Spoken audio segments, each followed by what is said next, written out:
Hello, welcome back to the Football Terrace. Smash the like button. Leave us your comments below. Try to watch the video though. Yesterday, there's a lot of people challenging my opinions. Just for a minute later in the video from when they commented, those challenges were answered. So watch the video, leave us your comments below, and make sure you subscribe to the Football Terrace and turn on those bell notifications. And the reason I'm so intrigued by your opinions is you're the most important part of our community. Now, Man United are dominating the headlines for all the wrong reasons at the moment, so it's impossible to ignore them.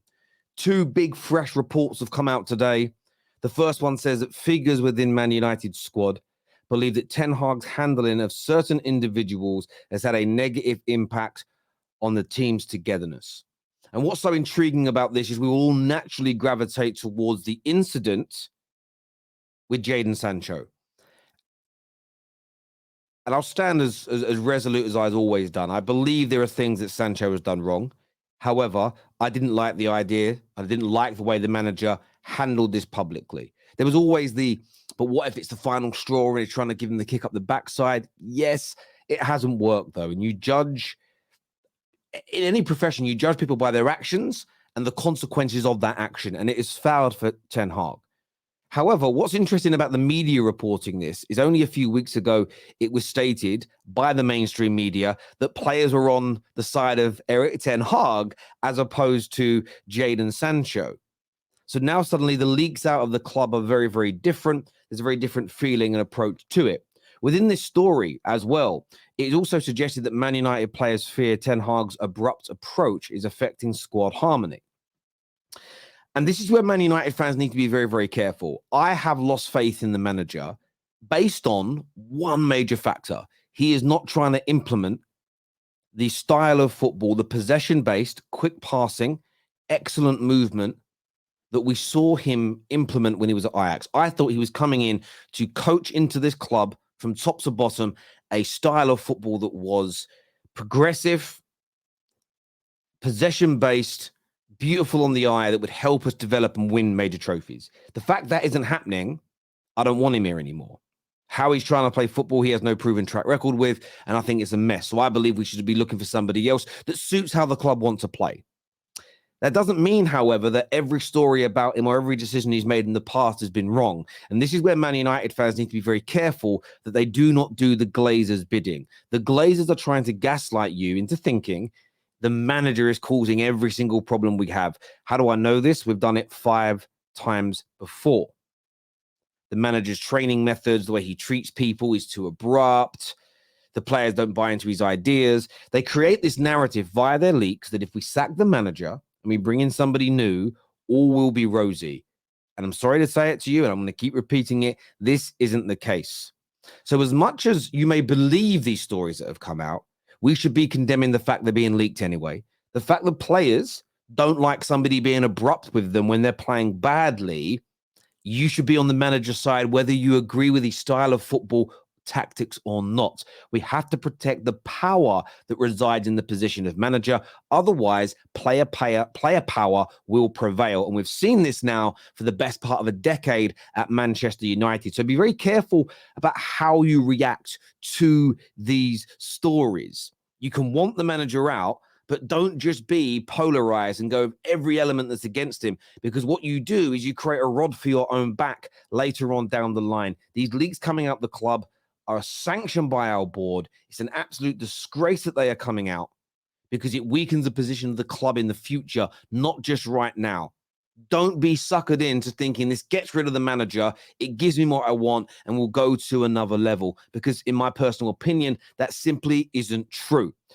On all sides, whether it be overspend on players that's sanctioned ultimately by ownership and executives, some of the identification of those players and the players that he's wanted to go for.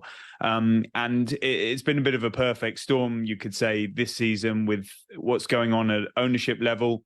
Naturally, there'll be pressure coming on him. I don't sense it being quite from inside the club yet, but around Manchester United, the expectations are massive and they're not delivering. Maybe they'll have a bit of momentum, bit of fresh legs, bit of younger players in there. Newcastle maybe starting to feel a bit of fatigue themselves already, and they've got the Botman injury, setback today, etc. So yeah, this is a really good chance for them. But those tough words will count for little unless they're received well by his players. And Ornstein is right. If they're not received well by the players and the players are downing tools, he's in trouble. Yes, there's a lot of talk about the signings and how poor they've all been. Of course, the signings have been poor.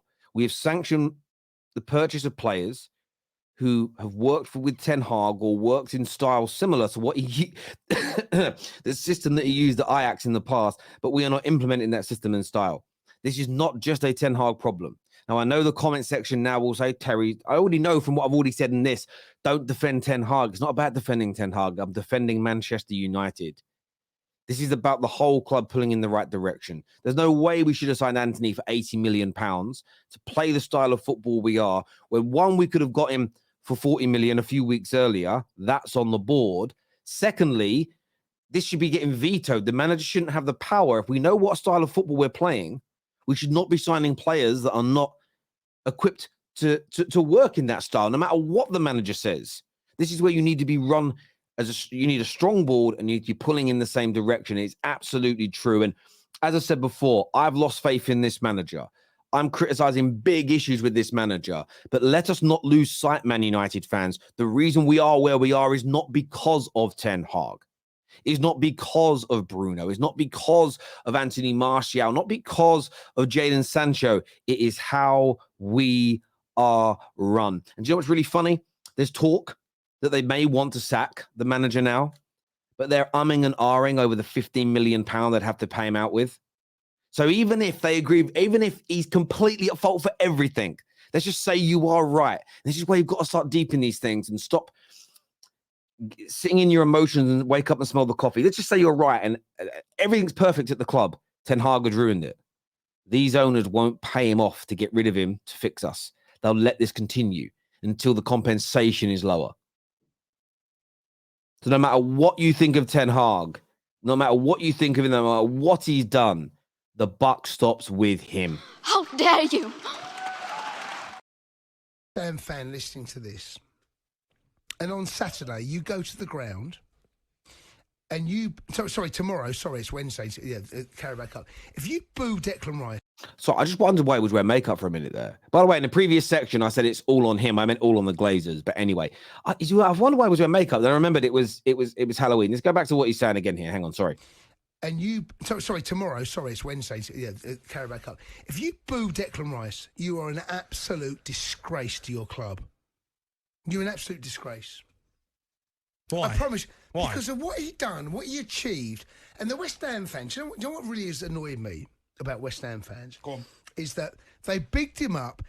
We want 100 million. We want 110 million. We're not letting him go for this. That. No one decides that. They can come on and tell us how good he is. Yet when he leaves, all the West Ham fans come crawling back when they started the season well, going, we're a better team without him. We're a better team. And I'm like, no, you're not. Yeah, we are. We're a better team. Look where we are. Look what we're doing. I don't know if that's how West Ham fans sound, but go on. That's exactly how they sound. And all of a sudden, West Ham's season is just grinding to a little bit of a halt. Here's what I want to hear. I want West Ham fans to phone up tonight and show their appreciation for Declan Rice, what he'd done at that football club. I'm going to stop Cundy here for a minute. Look, West Ham fans love Declan Rice. I don't believe there is any true bitterness towards Declan Rice. And how do we know this? He didn't leave under a dark cloud. He wasn't forcing a move and holding the club to ransom. He captained them to their first trophy in a generation, their first European trophy in 2 generations. West Ham Football Club, their fans, managers, players, board members love Declan Rice today and will love him forever. The reason that West Ham will boo him and are being horrible towards him is because of how much Arsenal are hated and despised, especially in London. Now, if you're a fan of a non-London based club, you may not understand that. Man United fans kind of get it. There was a big rivalry. In London, I've lived there not my whole life. I lived in Canada for a bit and Manchester for a long time. I lived in and around London the majority of my life. And Arsenal have always been despised because they've been the most successful club and the best club, played the best football, pretty much for their at least the post-war history. This comes down to West Ham fans despising Arsenal and seeing their beloved son in Declan Rice not just playing for the Gooners, but delivering, smashing it. The start to Arsenal season has been excellent. Maybe not the style of football, top of the Champions League group through to the next round of the League Cup, level on points with the title favourites, and they haven't even clicked into gear as of yet. And this irks people. And it's not about Declan Rice, but Declan Rice, like booing Declan Rice, that's why you don't, going for him, it's the sense of, well, this way I can kind of attack Arsenal without showing my hatred towards them because I don't want to give them the satisfaction of knowing how much they get under my skin. So I'll boo Declan Rice instead and make it seem like it's because he left us. That's all this really is. How do I know? I spoke to a few West Ham fans about it, like friends of mine that I grew up with. What do you think? And that's basically what they told me. So this isn't me making this up. It's anecdotal, yes, but it's coming from season ticket holders of West Ham who I grew up with that are like, yeah, we don't hate Declan Rice. We love him. Can't stand Arsenal. Hate seeing him make them better. So they're going to boo him for it.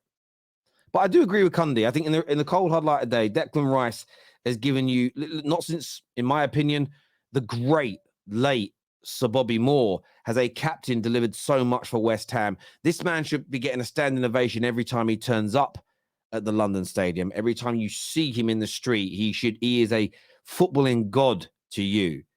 But as we know, most London clubs, their hatred they have for Arsenal is huge. And it's really interesting because Man United fans and Liverpool fans based in London, you get what I'm saying, more so than the Man United fans of London or Liverpool fans based in Liverpool and Manchester or around the world. And that's why last year there was a lot of United fans, a lot of Liverpool fans, a lot of that are based in and around London that wanted City to win the league more than they did Arsenal. Because when you live in London, it doesn't actually matter who you support. Arsenal are the club you typically hate the most. It's just the way it is. Why? Because you typically hate the most successful team around. It's why Man United hated the most in the country. Liverpool hated the second most. Then it's Arsenal. Then it's Chelsea. It's just the way it is. It's just the way it is. But listen, people, smash the like button for us. Let me know what you think about this. Should West Ham fans boo Declan Rice? And if so, why are they doing it? What's your opinions? Listen, take care. Goodbye. God bless. See you all soon. Peace.